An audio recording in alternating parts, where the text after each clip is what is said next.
صباح الخير، شلونكم حبايب؟ يا رب ان شاء الله الكل يكون بصحة وعافية دائما. حبايبي اليوم رجعنا في فيديو جديد.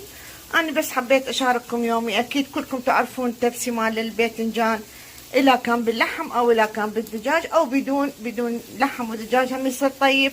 فاليوم اني جايبه باذنجان، ما صورت من البداية حتى لا يصير الفيديو طويل. طبعا جبته قطعته، اليوم ما سويته حلق، سويته بالطول ونقعته بالملح ربع ساعة وخضيته ونشفته.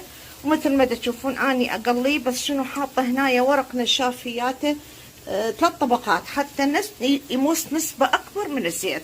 وهنا هم عندي بوتيتايتين هم نفس الشي ورق نشاف. طبعا هنا هو ما راح يمتصه كله، بس على الاقل نسبة اكبر من الزيت راح يمتصه النشاف. وهنا عندي حلق طماطة راح احطها بالارضية. طبعا انتم تعرفون كلكم اني ما حد عندي ياكل لحم، بس اني فما اخلي هواية، اخلي قليل. هنا حبايب عندي بصلايتين قطعتهم حلقات، وعندي فلفلايتين. طبعا خليت ملعقة كوب ممسوحة زيت، مثل ما تشوفون ارضية التفسير فارغة، لان احنا مو ننشف منه ونجي نحط هنا زيت، لا شي بسيط بس حتى احمس البصل والفلفل. هنا نفس الطاوة اللي قليت بيها اني الباذنجان والبوتيتو، شوفوها بنات الارضية مالها كلها زيت. نشفتها من الزيت تماما، بقى اثر ما زيت اكو شوية. فراح احمس هنا، خليت ملعقتين معجون طماطة وملعقة مليانة معجون فلفل، هي معجون فلفل حلو راح ينطيها طعم اطيب واطيب واطيب. بعد هنايا اخلص الحمس منها واجي اسوي الصلصة هنايا. فاني هنايا هسه اني بس يذبل البصل والفلفل، راح اضيف 3 فصوص ثوم مقطعتها اني حلقات. هنا بعيدة شوية عني 3 فصوص ثوم راح اديرها. طبعا هذه ورا ما احمسها واكمل راح اشيل قسم من عندها حتى احطه بالاخير على الوجه بعد ما اطبق التبسي. فاشيل قسم هيك، اشيل من عنده بماعون واخلي الباقي. وعليه اصفر هاي نص طماطايات اني قسمتها بالنص، راح اخلي بالارضية طبقة من الطماطة حتى من تفور تعطيها طعم طيب. فاني هسه راح اكمل الحمص واحط الثوم واضيف الطماطة وارجع لكم، ابقوا وياي حبايب. مثل ما تشوفون ذبل عندي البصل والفلفل وضفت الثوم هياتهن، وهاي صار لي دقيقة اقلب. طبعا هسه اكتفي بهذا الحمص، اني ما اريده يحترق لا، بس المهم اخذ لسعة النار وذبل. هسه راح اشيل قسم من عنده بالماعون لين احطه على الاخير من اطبق التبسي، والباقي راح اخلي عليه هاي انصاص الطماطة. هسه راح اضيفها وارجع لكم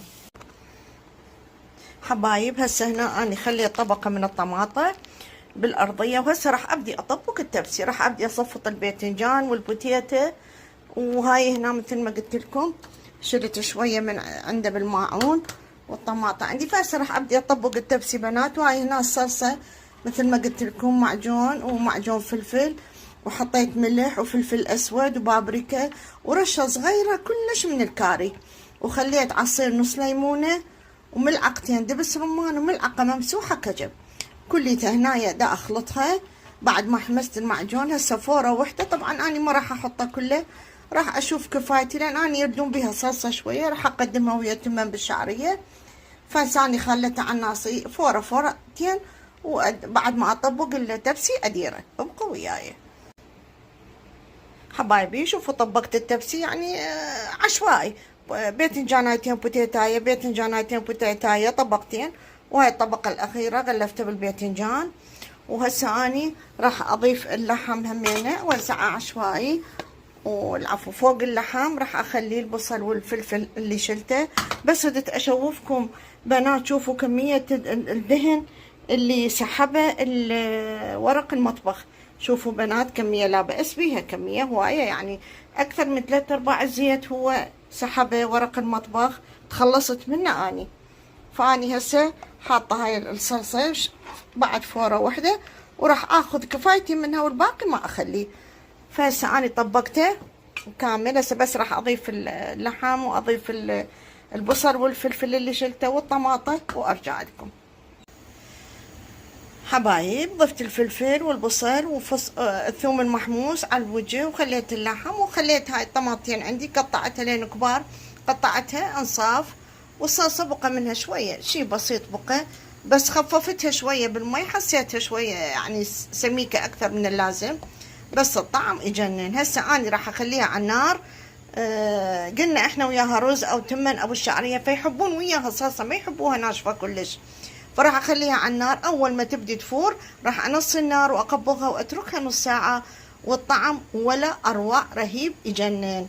ابقوا وياي. احلى مساء على احلى حبايب، وطبختنا كملت. اني كلها ردت بس اشارككم يومي. وهذا التبسي مالتي جنن، شوفوا بنات شلون مسبك، وما اقول لكم الطعم روعه، دايب ذوب اللحم، البوتيتا، الباذنجان، حامض حلو، فد نكهه بيه تجنن. وهذا التمن مالي او الرز الابيض حبه حبه، ابدا ما اعرف اسوي تمن لازم ملزق او معجن نهائيا، مفلفل حبه حبه. وما اقول لكم طبخه طيبه وبسيطه. انت ما تدين لحم حطي دجاج، ما تدين لحم ودجاج سوي نباتي. اني اخلي بيه صلصه باقيه مثل ما قلت لكم، يحبوه ويا الرز، يحبون بيه صلصه باقيه، بس هو مسبك وثخين ويجنن. خليته 3/4 ساعه على نار اقل من الوسط. طبعا ما اقول لكم احنا يعني هذا احنا مشهورين بيه تبسي باذنجان، واكيد كلكم شطار وكلكم امهات بيوت، وكلكم كل وحده تسوي بطريقتها. هاي طريقتي اني، كلش طيب، يذوب بالحلق ذوبان. اتمنى ما تنسوني باللايك ودعم القناه، واقول لكم احبكم كلش هوايه، واشكركم ربي على كل تعليق حلو لكم بالمثل. ان شاء الله ربي يسعدكم ويحفظ أولادكم ويرزقكم من أوسع أبوابه، ويبعدكم عن كل هم وكل أذية وكل مشكلة. اللهم آمين، ويعطيكم الصحة والعافية أني وأنتو. اللهم آمين. تحياتي لكم وأحبكم كلش هواية. ما تنسوني باللايك ودعم القناة، وأقول لكم أحبكم كلش كلش هواية حبايبي. مع السلامة.